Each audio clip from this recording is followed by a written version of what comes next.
सुनिए जी, आपकी तबीयत हमेशा बिगड़ी रहती है। बताइए, पहले आपकी दवाइयों का इंतजाम करूं या फिर घर खर्च चलाऊं? कुछ समझ नहीं आ रहा मुझे। हाँ, बस भगवान की दया है। बस भगवान अपने आशीर्वाद। लता, तुम बिल्कुल हिम्मत मत हारो। अरे अगर आज मैं पलंग से उठ पाता तो तुम्हारी सहायता करता। तुम बच्चों को पढ़ा रही हो ना? अरे यही तुम्हारी सबसे बड़ी ताकत है। अगर आज मैं पलंग से उठता तो तुम्हारे लिए ज़रूर कुछ करता। पर मुझे माफ़ कर दो, मुझे माफ़ कर दो। मेरी दवाइयाँ इतनी ज़रूरी नहीं है। तुम मेरी चिंता मत करो। तुम बस घर चला लो। तुम बस अपने लिए खाना ले आ लो। और मुझे कुछ नहीं चाहिए लता। हाँ, बस भगवान की दया है। बस भगवान अपने आशीर्वाद हम पर बरसाए रखे। यह है लता और उसका पति राजू। राजू की तबीयत काफी दिनों से बेकार है। यह पलंग से उठ भी नहीं पाता। बेचारी लता आसपास के बच्चों को घर में पढ़ाया करती थी, जो विद्यालय नहीं जा सकते थे। उनको अपने घरों में बुलाकर पढ़ाती थी। परंतु यह देखकर आसपास के लोगों के अंदर काफी जलन होने लगी। और एक दिन, अरे भाई लता, तू हमारी बात क्यों नहीं समझती हैं? अरे भाई, तुझे पहले भी समझाया है। अरे अगर तू सारे बच्चों को अपने घर में पढ़ाएगी तो सरकारी स्कूल कोई नहीं जाएगा और विकास नहीं होगा। इसीलिए तू ये बच्चों को पढ़ाना बंद कर, समझी? कोई और काम कर ले, वरना मुझसे बुरा कोई नहीं होगा। पूरे गांव के लोग मेरे साथ हैं, इसीलिए संभल जा लता। हे भगवान, हे भगवान, आप ऐसा नहीं कर सकते। भैया, भैया हम पर दया करिए। अरे मेरा घर नहीं चलेगा। अरे नन्हे नन्हे बच्चों को पढ़ाकर तो मैं अपनी 2 वक्त की रोटी निकालती हूँ भैया। लता का काम बंद हो जाता है और गांव का एक भी सदस्य लता का साथ नहीं देता। लता बहुत निराश हो जाती है। वह अपने पति राजू के पास जाती है। राजू जी, देखिए ना, थोड़े बहुत पैसे मिल जाते थे, अब वह भी खत्म हो जाएंगे। अरे कोई मुझे बच्चों को घर में पढ़ाने नहीं दे रहा है। गांव वाले कह रहे हैं कि बच्चों को घर में मत पढ़ाओ। भगवान की लीला है लता। अब क्या बताऊं, अब क्या ही कर सकते हैं। भगवान के आगे किसी की नहीं चलती। मैं मजबूर हूँ और आप भी मजबूर हैं। अब हमें क्या करना चाहिए, मुझे कुछ समझ नहीं आ रहा। मेरा रोजगार मुझसे छिन गया। अब क्या ही करे लता, गरीबी है, गरीबी में जीना होगा।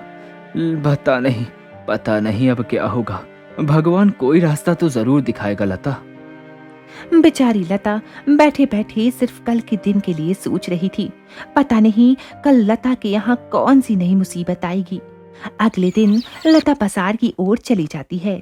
बेचारी लता पूरे दिन दर दर ठोकरें खाती है, परंतु उसे कोई काम में नहीं रखता। हे भगवान, कोई मुझे काम में नहीं रख रहा। ऐसे तो मेरा घर नहीं चल पाएगा। राजू जी की तबीयत खराब है, उनको भी संभालना है, घर खर्च भी चलाना है। हे भगवान, भगवान मेरी मदद करो। लता निराश हो जाती है और अपने घर की ओर जाने लगती है। परंतु जाते समय रास्ते में उसे काफी भीड़ नजर आती है। हे भगवान, इतनी भीड़, इतनी ज्यादा भीड़ क्यों है? जरा मैं भी ध्यान से देखूं, ऐसा क्या है?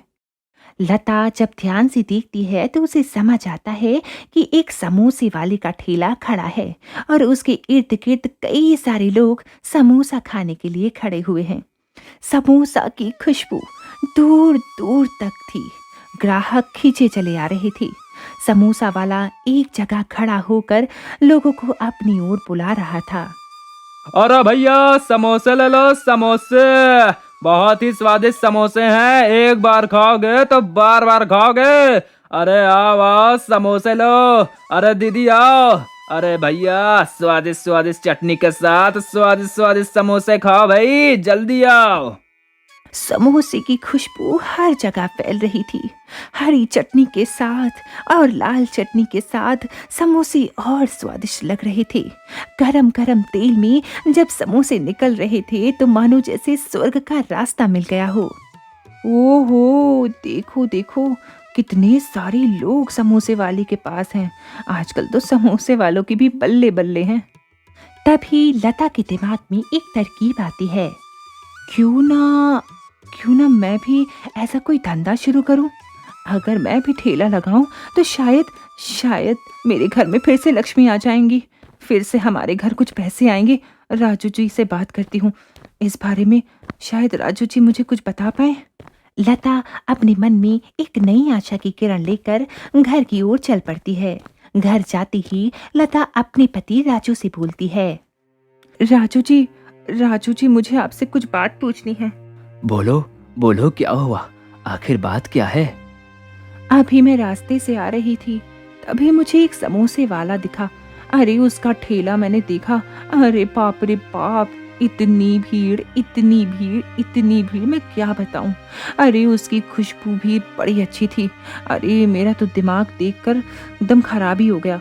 इसीलिए मेरे दिमाग में एक नई तरकीब आई है, क्यों ना अगर हम भी ऐसा ठेला लगाएं तो शायद लोग हमारे पास जरूर आएंगे। अरे लता, तुम्हें लगता है? पर यह बताओ कि समोसे वाला पहले गांव में है ही, तो भला तुमसे क्यों समोसे खरीदेगा? तुम बात को समझो लता, अगर तुमने समोसे का ठेला लगाया तो कोई तुमसे समोसा ही नहीं खरीदेगा। हाँ सही कहा।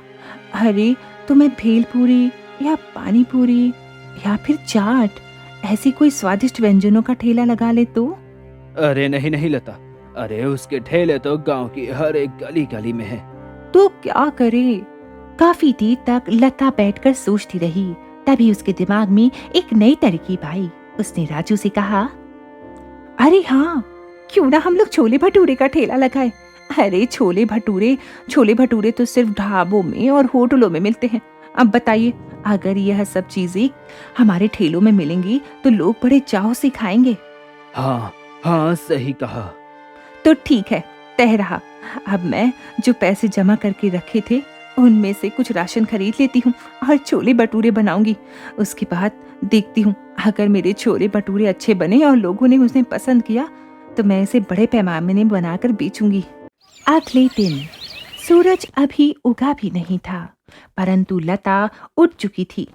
उसके चेहरे में एक नई उमंग थी, एक नई किरण थी।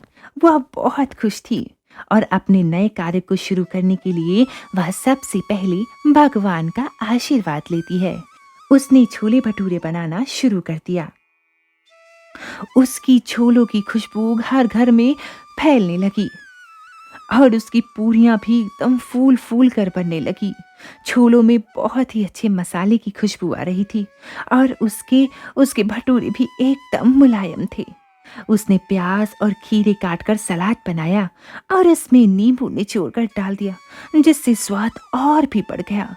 मानो मानो जैसे कोई इसे खाएगा तो सीधा स्वर्ग पहुंच जाएगा। बेचारी लता एक नई आशा की किरण के साथ अपना सारा सामान ठेला में रख देती है। ठेले को वह ले जाकर गांव के एक नुक्कड़ में खड़ी हो जाती है। समय बीतता जा रहा था, परंतु लता के पास कोई नहीं आ रहा था। लता के ठेले के आसपास लोग जाते रहे, बस बार बार लता की ओर देखते, परंतु कोई उससे छोले भटूरे लेने के लिए नहीं आता। हे भगवान, यह सब क्या हो रहा है? अभी तक मेरा एक भी छोला भटूरा नहीं बिका, एक प्लेट भी नहीं बिका। अगर यह सब नहीं बिका तो सब कुछ बेकार हो जाएगा। हे राम जी, अब बस तू ही मेरी नैया पार करा दे। लता काफी देर उदास खड़ी थी। तभी एक बूढ़ा व्यक्ति आता है और उससे कहता है, अरे बेटा, मैं बहुत भूखा हूँ। बेटा, क्या तुम मुझे कुछ खाने को दे सकती है? यह छोले भटूरे कितने के हैं? कितने के दे रही हो ये? जी बाबा, छोले भटूरे 80 रुपए की प्लेट है। एक प्लेट में भरपूर छोले, 4 भटूरे, प्याज, खीरे और नींबू का सलाद है। अरे बेटा, मेरे पास सिर्फ 20 रुपया है। क्या तुम मुझे खाना दे सकती हो? भगवान, इनको मैं 20 रुपए में कैसे दूं 80 रुपए की प्लेट? अरे 20 रुपए में मेरा क्या फायदा होगा? खैर छोड़ो, बेचारे बूढ़े हैं, शायद खाया भी नहीं होगा। मेरे पहले ग्राहक हैं, इनको मुफ्त में दे देती हूँ। अरे बाबा, आप अपने 20 रुपए अपने साथ रखिए, आगे काम आएंगे। मैं आपको भरपूर खाना खिला दूंगी, बिल्कुल मुफ्त। बिल्कुल चिंता मत कीजिए आप। लता उस बूढ़े व्यक्ति को खाना खिला देती है। तुमने मुझसे एक भी रुपया नहीं लिया, यह देखकर मुझे बहुत प्रशंसा हुई। अरे तुम बहुत अच्छी हो। अरे तुम कितनी परेशान थी, एक भी ग्राहक नहीं था, पर तब भी तुमने मुझसे एक भी रुपया नहीं मांगा। पर पर मेरे पास एक चीज़ है, यह लो। यह एक बहुत ही अच्छा मसाला है, यह मेरा आशीर्वाद समझ के रख लो। तुम अपने छोले भटूरों में इनको डाल देना, थोड़ा थोड़ा छिड़कना। देखना देखना कैसा जादू होगा, तुम्हारे छोले भटूरे और स्वादिष्ट हो जाएंगे। लता उस पुड़िया को खोलती है। जब वह मसाला देख ही रही होती है, तभी वह वापस मुड़कर उस बूढ़े व्यक्ति की तरफ देखती है, परंतु तब तक वहां कोई नहीं था। अरे वाह पापा! अरे अरे पापा, पापा कहाँ गए? अभी तो यही थे। लता को कुछ समझ नहीं आ रहा था, परंतु वह मसाला लेकर उसमें डाल देती है और अपने छोले भटूरे को और स्वादिष्ट बना देती है। छोले भटूरे की खुशबू मानो दूर दूर तक फैल चुकी हो।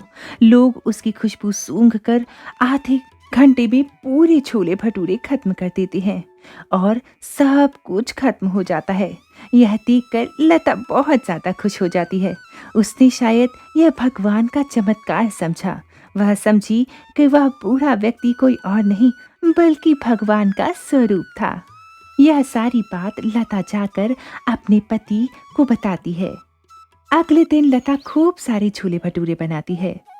आज मैं बहुत सारे छोले भटूरे बनाकर ले जाऊंगी, देखना आज जरूर मेरे छोले भटूरे और बिकेंगे। दोबारा से वह मसाला डाल देती है और भटूरे और भी ज्यादा स्वादिष्ट हो जाते हैं। यह देखकर खुशबू फिर से हर जगह फैल जाती है। आसपास के लोग आने लगते हैं। तभी एक ग्राहक लता के पास आता है। अरे दीदी, अरे दीदी, आपके छोले भटूरों की तो बड़ी अच्छी खुशबू आ रही है। जरा एक प्लेट देना तो मुझे, देखूं कैसे हैं छोले भटूरे। 80 रुपए की प्लेट है भैया। अरे भाई जल्दी से दे दो, बड़ी भूख लग रही है। अरे भाई इतने स्वादिष्ट छोले भटूरे, मुंह में तो पानी आ गया भाई। ग्राहक बहुत प्रसन्न हुआ और उसने अन्य लोगों को भी जा जाकर बताया। अरे भाइयों सुनो, अरे सुनो सुनो, अरे भाई लता दीदी के ठेले में जाकर उनके छोले भटूरे खाओ। अरे भाई बहुत अच्छे छोले भटूरे देती हैं वो। अरे जाके एक बार चख के देखो, इतना स्वादिष्ट। अरे भैया एकदम होटल वाला है, होटल वाला, होटल स्टाइल छोला भटूरा है। लता के पास भीड़ बढ़ती जाती है। ग्राहक एक दूसरे को बताते और लता का ठेला इतना मशहूर हो गया कि वह आसपास के कई सारे गांव में मशहूर हो गई। अरे भाई मुझे एक प्लेट दे दो भाई। अरे 2 प्लेट मुझे पार्सल कर दो। अरे मेरे बच्चों के लिए जल्दी से दे दो भैया। अरे दीदी जल्दी हमें दे दो भाई, बस छूट जाएगी। अरे हमें भी दे दो। अरे हमें अपने बच्चों के लिए ले जाना है। बेटा मुझे जल्दी छोले भटूरे पैक कर दे। हाँ हाँ दे रही हूँ, सब सब्र रखो, दे रही हूँ। इसी तरह अगर आपके जीवन में मुश्किलें आए तो उनसे डटकर सामना कीजिए, ना कि हारिए। जैसे लता ने हार नहीं मानी और अपने दिल में एक नई आशा की किरण के साथ एक नया काम शुरू किया। ऐसे ही और वीडियोस के लिए हमारे चैनल को सब्सक्राइब करें और बेल आइकन भी जरूर दबाएं।